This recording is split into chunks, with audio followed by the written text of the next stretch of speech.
Olá, meu nome é o Biratã Carlos Machado, o editor da Radioblog. E hoje nós estamos aqui para a realização da palestra com base no livro 10 Novas Competências para Ensinar, de Philippe Perrenot. Esse livro é um clássico. Deixa eu lembrar aqui que a Radioblog é um blog que tem conteúdos de gestão de pessoas, administração e educação. Então você pode ir no meu blog, é o Biratã com N, Geo de Geografia, e você vai encontrar aí mais uma dezena de palestras relacionadas à educação. Então hoje nós estamos aqui para realizar essa palestra do livro 10 Novas Competências para Ensinar. Esse livro é um clássico, faz parte da nova geração aí de educadores que tem uma proposta muito mais inserida dentro das transformações da sociedade. Então o Perrenot é um educador que tem uma visão mais ampla das transformações da sociedade. Ele compreende que o professor não deve ser mais apenas um reprodutor de conteúdos. Ele propõe que o professor vá além dos conteúdos, propõe que o professor tenha competência para trabalhar esses conteúdos através do relacionamento com o aluno. Daí a proposta de 10 novas competências. Ele não afirma que o professor é que deve estar imune ao aprendizado, muito pelo contrário. A proposta do livro é que o professor tenha plena consciência e clareza de que ele precisa desenvolver novas competências, e ele só pode fazer isso através e por meio dos alunos. Então é uma visão onde não é apenas o aluno que aprende, mas o professor é o principal responsável e o principal alvo de todo o processo de aprendizagem que ocorre dentro da sala de aula.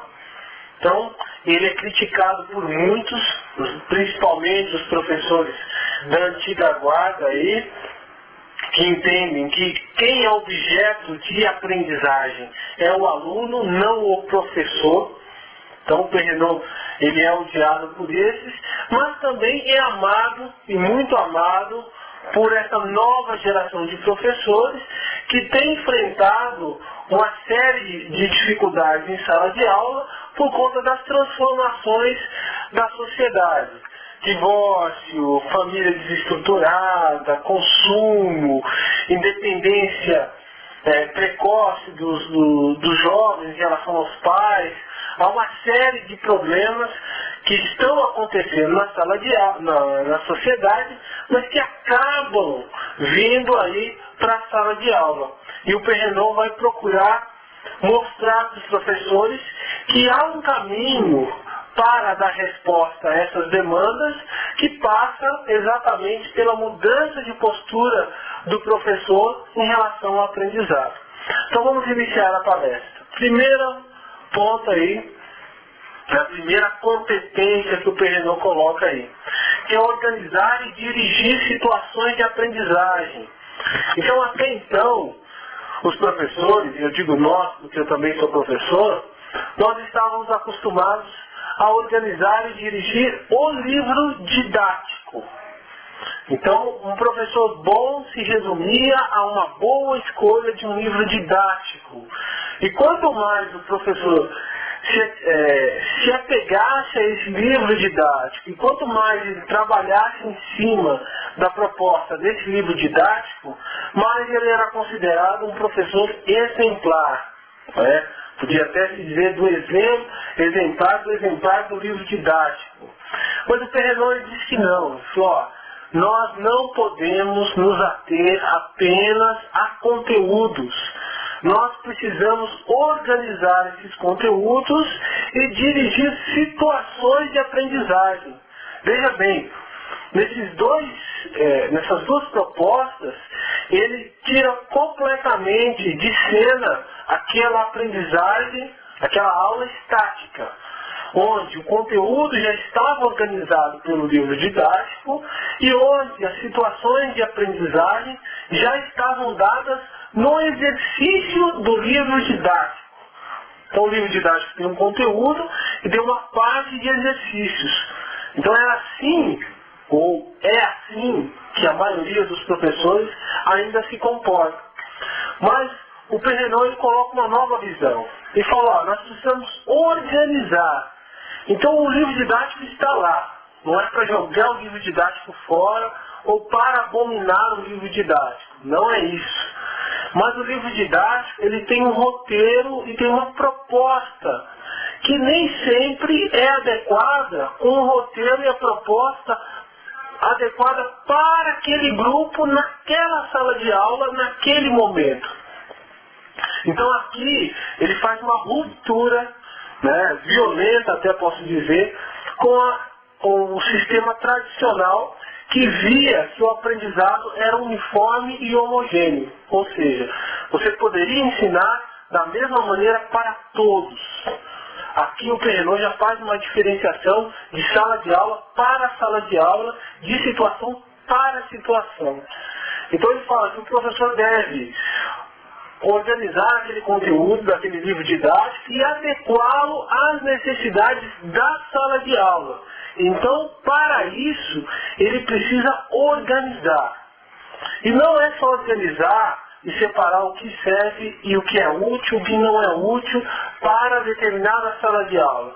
Mas é criar situações de aprendizagem, onde você vai fazer com que os alunos interajam e você vai mediar essa interação. Isso é uma situação de aprendizagem. Uma situação de aprendizagem você não dá conteúdo apenas, mas você fomenta, você incentiva o trabalho daquele conteúdo de uma maneira diferenciada. Você quer ver as diferenças aparecerem, não a homogeneidade. Então é uma ruptura aí que causa estranheza e um número de professores aí grande. Próximo slide.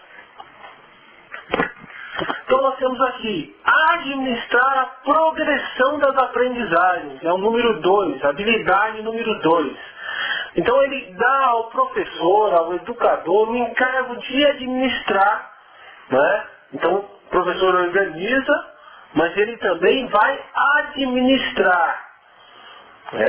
Ele organiza situações de aprendizagem, mas ele tem que administrar a progressão. Ou seja, se aquela aprendizagem, se aquela situação de aprendizagem está dando resultado ou não. E isso não diz respeito à nota. Veja bem, é uma outra ruptura radical. Então, até então, a progressão das aprendizagens se dava única e exclusivamente pela nota. Mas ele não está dizendo isso aqui.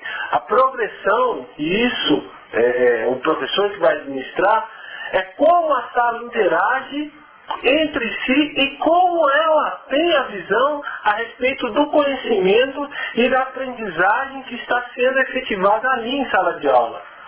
Trocando em miúdos, se os alunos estão gostando ou não da aula e se eles estão se interessando ou não por aquela forma de ensino. Então não há um grupo estatístico, não há uma avaliação externa, não há uma prova. O professor tem que ter a percepção de entender se aquela forma de aprendizagem está produzindo efeito na postura dos alunos em relação ao conteúdo e à sala de aula. Precisa haver uma mudança.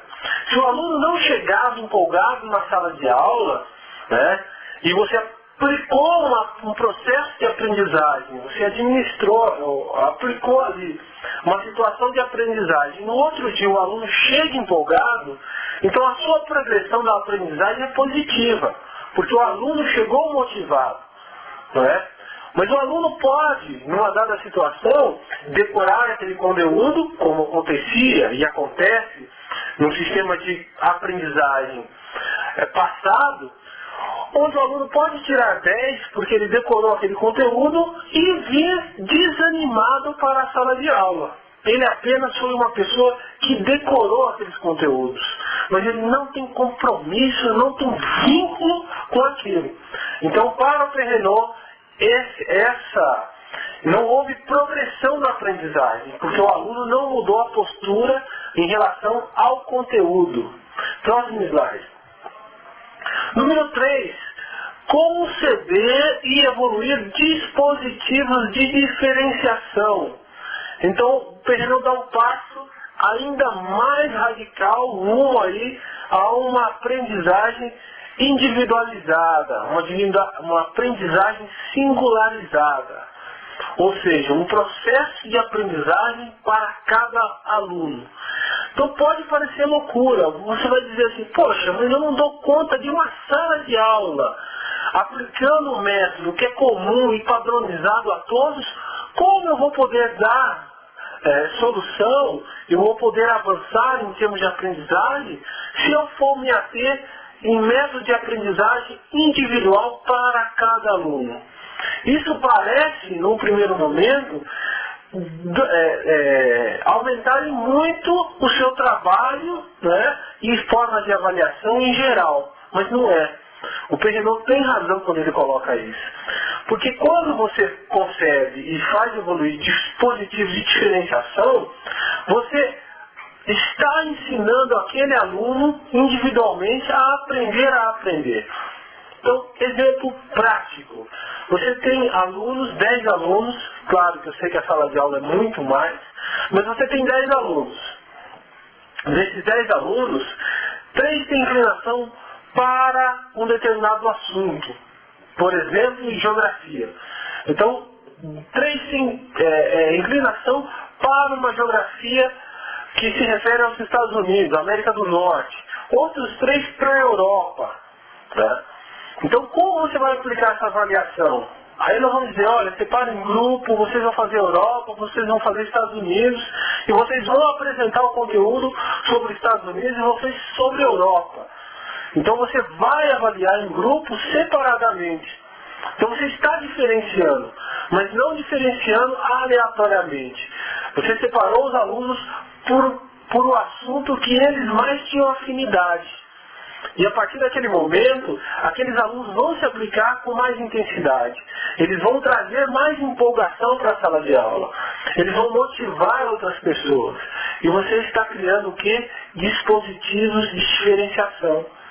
Então aí, num outro seminário, você vai fazer, por exemplo, a interseção entre Europa e Estados Unidos. Qual a diferença entre um e outro? Então agora o grupo que apresentou defendendo os Estados Unidos vai fazer críticas à Europa. Por que você não é tão afeito à Europa? Qual é a resistência que você tem ao continente europeu? Então agora eles vão estudar a Europa, mas com um olhar crítico. Você criou novamente dispositivos de diferenciação. Não tirou o aluno daquilo que ele gosta, mas você fez ele ter um novo olhar sobre aquilo que até então ele tinha uma determinada rejeição. Então é isso que o Perrenot está dizendo. Você precisa conceber, mas num primeiro momento, essa concepção inicial, ela pode evoluir. Você pode, nesse processo, perceber afinidades que o aluno tem com determinado conteúdo, ou com determinada matéria, ou com determinado grupo, ou com determinado método, que você antes não via. Né? Por isso que está aí a expressão do professor. Ele pensa, fala, o que esse rapaz está dizendo tem razão de ser. Então é muito importante que nós tenhamos uma percepção apurada para as singularidades dos alunos. O que eles mais gostam, o que eles mais rejeitam, o que eles mais se aplicam, o que eles menos se aplicam, e passamos a avaliar eles a partir da intensidade que eles têm em relação a esses conteúdos. Então isso pode ser feito no primeiro e segundo semestre, né? Ou bimestre, no primeiro e segundo bimestre. Então você foi e fez uma diferenciação, e aí depois na hora de trocar aí essas matérias, trocar esses grupos, né? E a partir daí que você começa a ver a mudança de postura do aluno em relação ao conteúdo. E é isso que o PGNU tem mais cuidado. Para que nós tenhamos uma sala de aula, a evolução de um conteúdo, de uma matéria, de maneira suave, sem atrito, é preciso que o aluno mude de postura em relação ao conteúdo. E para isso ocorrer, o professor precisa mudar a maneira de abordar esse conteúdo. Por isso, dispositivos de diferenciação. Próximo slide. 4. Estimular a aprendizagem individual e coletiva. Então, à medida que você fez aquele exercício, aquela atividade, e você fez uma diferenciação, você colocou diante do aluno um assunto, uma abordagem, que ele tinha afinidade, que ele tinha inclinação, ele passa a ter uma postura diferente, né? E essa postura passa a ser cada vez mais diferente quando ele tem uma interação com os seus colegas e ele percebe que ele domina um determinado conteúdo. Então, a partir desse momento que ele se sentir valorizado, que ele sentir sua importância em relação àquele conteúdo, ele passa a buscar esse conteúdo com mais intensidade. E aí ele muda a postura em relação ao conteúdo, muda a postura em relação à sala de aula. A sala de aula passa a ser dinâmica, porque ele passa a fazer parte da construção do conhecimento. É uma expressão que nós já vimos antes, os professores usam muito, e é isso, fazer com que o aluno faça parte da construção do conhecimento. E você tem que estimular ele a essa aprendizagem individual e coletiva, mas você não faz isso sem que antes você tenha um estímulo, onde você faça uma abordagem individualizada, certo? Próximo slide, número 5. Estimular o trabalho em equipe através de projetos.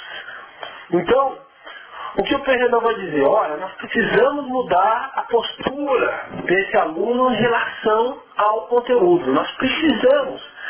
Sem essa mudança de postura, esse aluno vai transformar nossa aula num peso, numa chatice. Quando não colocar resistência, e aí a gente tem que entrar em processos disciplinares, e aí a coisa fica mais complicada.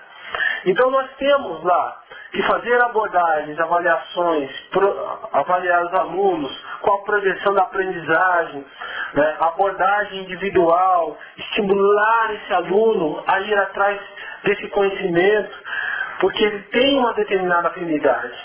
Então nós temos que encontrar a afinidade de cada aluno. Um aluno tem afinidade por matemática, mas não é toda a matemática, às vezes ele gosta mais de equação. Então, opa, não tem no meu caderno, esse aluno gosta de equação. O outro gosta de história, mas não é qualquer história, história contemporânea, Segunda Guerra Mundial. Puxa, anota isso. O outro, biologia. Então, puxa, anotei isso. O professor tem que fazer essa administração, que eu ousaria dizer, é uma administração de RH, de recursos humanos, gestão de pessoas. Isso vai entrar na sala de aula nesses próximos anos. É inevitável, porque agora nós não vamos lidar apenas com alunos, mas com pessoas. Pô, mas alunos não são pessoas? São, mas até então nós professores, abordávamos eles como alunos sem face, sem preferências.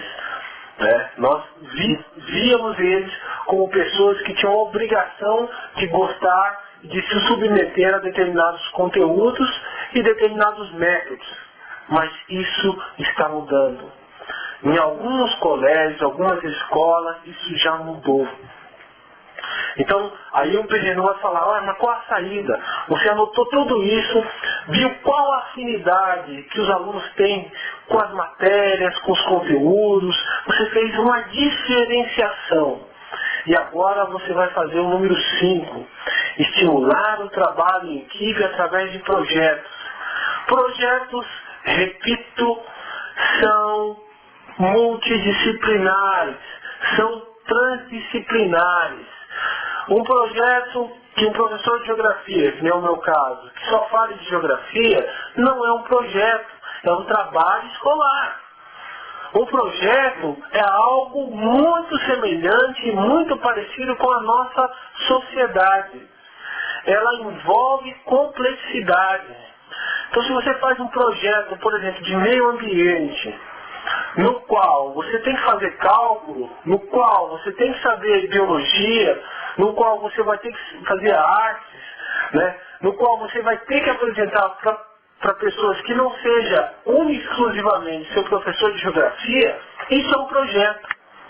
Isso é um projeto. Agora, se você vai apresentar única e exclusivamente para o professor de geografia, é um trabalho escolar. Então os professores confundem trabalho escolar com projeto.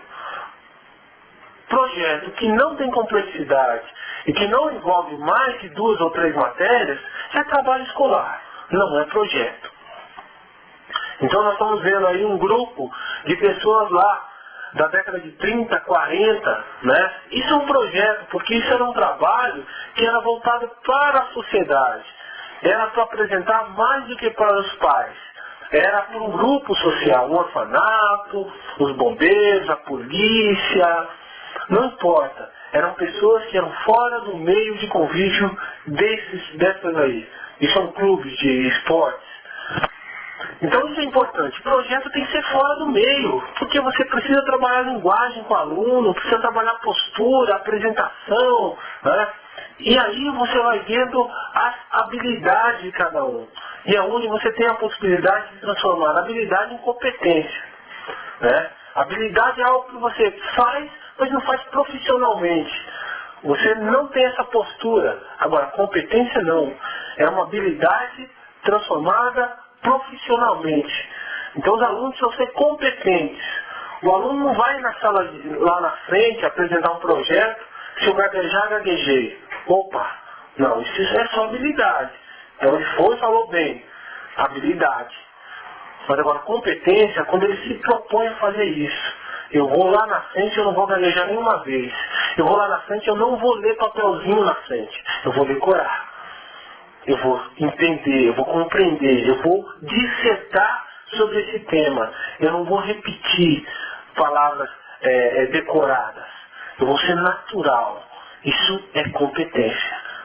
Então, como é que você cria competência no aluno? É isso aí. Trabalho em equipe através de projetos. Projetos onde não é a mãe dele que vai assistir, que vai bater palma para qualquer coisa que ele falar. Não é o professor que é obrigado a dar nota porque se esforçaram. Não, é um grupo à parte. Vamos fazer sobre o meio ambiente, está ótimo. Vamos chamar uma ONG aqui e vocês vão apresentar esse projeto para a ONG. E eu quero que a ONG critique, que ela apresente críticas, que ela dê sugestões, nós vamos transformar esse trabalho. Isso é projeto. Próximo slide, número 6.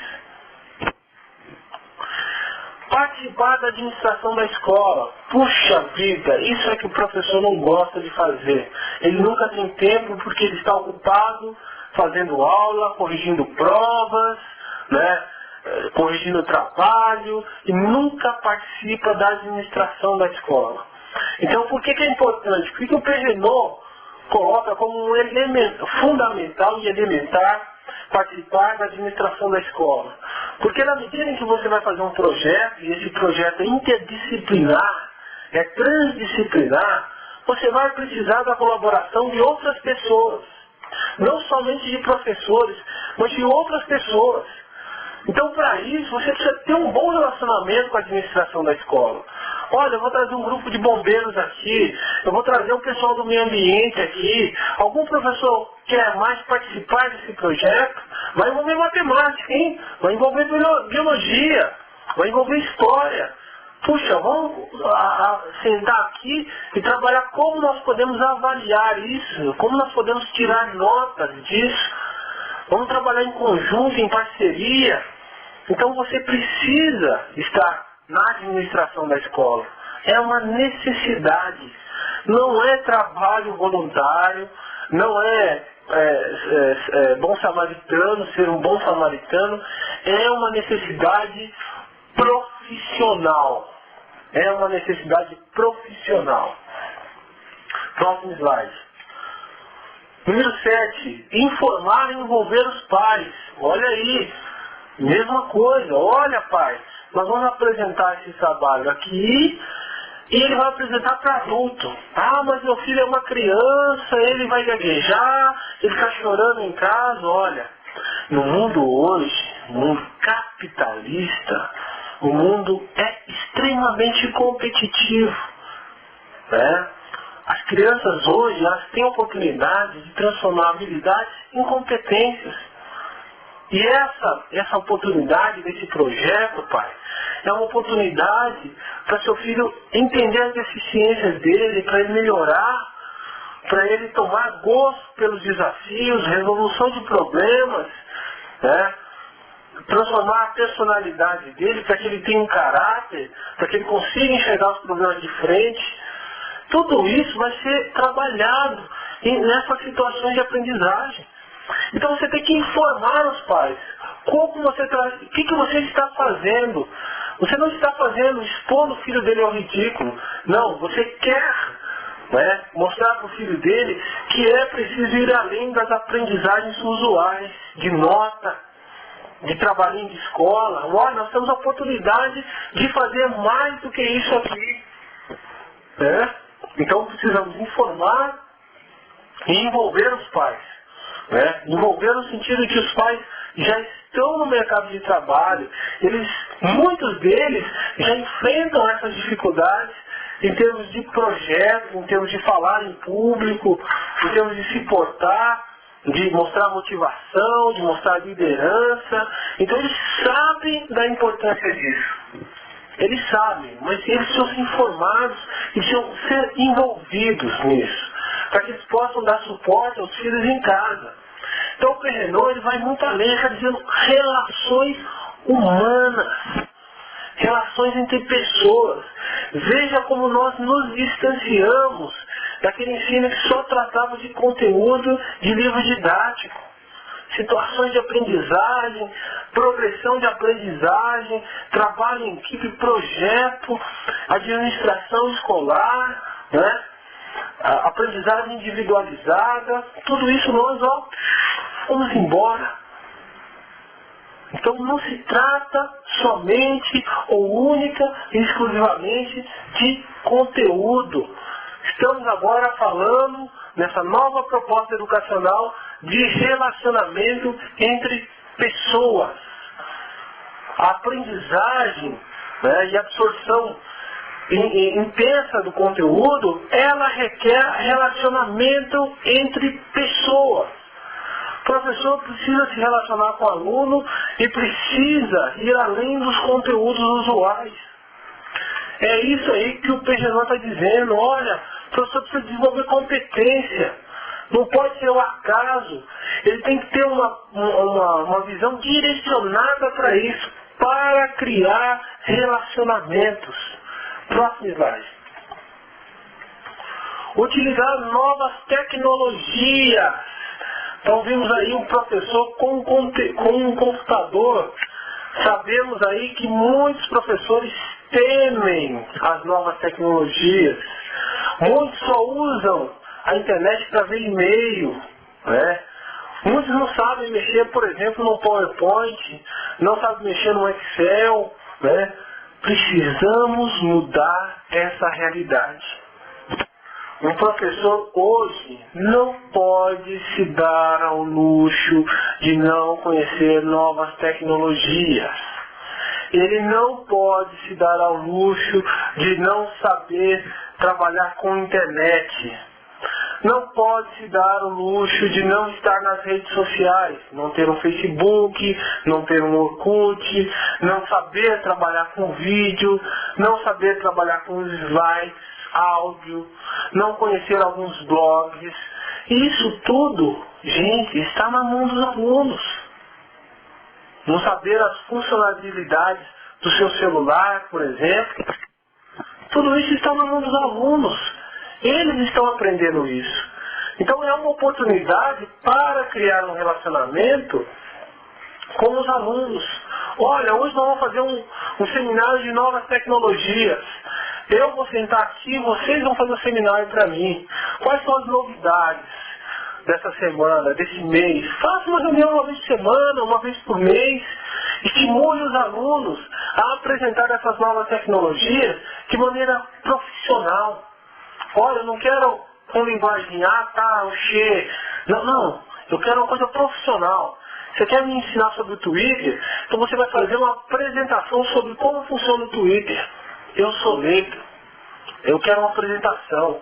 Eu quero que você apresente seus colegas. E você sabe que seus colegas sabem tanto quanto você. Se você errar, eu não vou saber que você errou, mas seus colegas vão saber. Então eu quero que você apresente o Twitter, apresente o Facebook, o YouTube. Qual a funcionalidade do YouTube? O que tem de legal no YouTube? Como é que eu faço um vídeo? Como é que eu coloco um vídeo no YouTube? Né? Tudo isso de maneira profissional. Uma reunião uma vez por mês, uma vez a cada 15 dias. Excelente. Né? Então, utilizar novas tecnologias não quer dizer que o professor tenha que entrar no curso sobre novas tecnologias. Não é isso. O PG não está dizendo isso. Né? Pô, vou sobrecarregar o professor mais ainda. Não.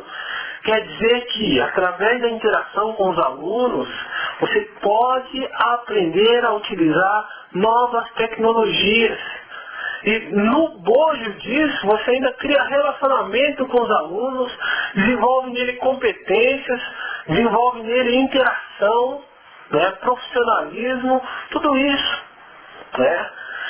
Mas o professor tem que ter humildade de se colocar no lugar de aprendiz, no lugar de quem não sabe um determinado conteúdo. E é esse o maior problema, como diz o Perrenot. Muitos professores não têm a habilidade de aprender a aprender. Eles têm resistência em relação ao aprendizado. Olha que ironia. Um profissional que a razão de ser dele é ensinar aos alunos a aprender, tem dificuldade em aprender.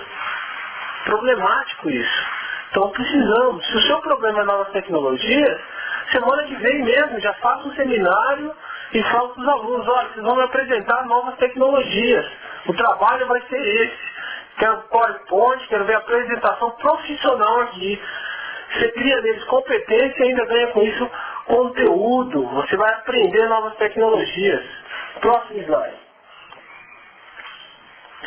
Então temos aí, enfrentar os dilemas éticos e sociais da profissão. Então vemos aí violência, né? School, né? Uma arma aí. É em todo mundo, gente. Não é só no Brasil.